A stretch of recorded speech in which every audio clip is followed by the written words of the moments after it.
রাধে রাধে বন্ধুরা, গতকাল ছিল আমাদের পিকনিক, তাই চিকেন পকোড়ার জন্য চিকেনগুলো ম্যারিনেট করে রাখলাম। আর বিকেলে সবাই মিলে বেশ গল্প করছিলাম আর সব সবজিগুলো কেটে নিচ্ছিলাম আনন্দ করে।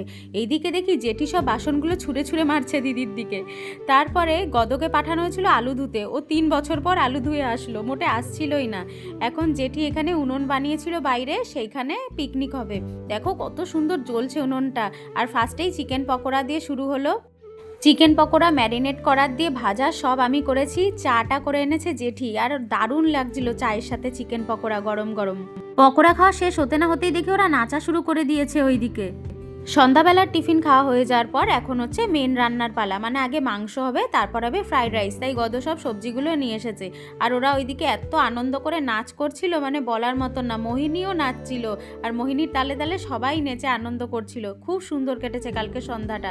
তারপরে দিদি বললো, আমি এই দিকটা দেখছি, তুমি যাও গিয়ে একটু আনন্দ করো। তাই আমিও মোহিনীকে কোলে নিয়ে একটু আনন্দ করে নিলাম। এরপরে বসে গেল জেঠি, আমাদের মেন কুক। দেখো কত সুন্দরভাবে মাংসটা কষাচ্ছে।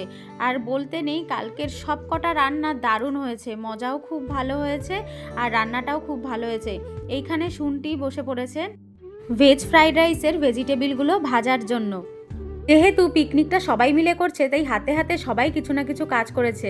আর এখন অনেক রাত হয়ে যাওয়ায় আমরা সব খেতে বসে পড়েছিলাম। তারপর বক্স টক্স ঘরে ঢুকিয়ে বাড়ি চলে এসেছিলাম। তোমরাও জানাবে কে কে পিকনিক করলে। আর ভালো লেগে থাকলে ভিডিওটা লাইক কমেন্ট শেয়ার করো আর ফলো করে দিও।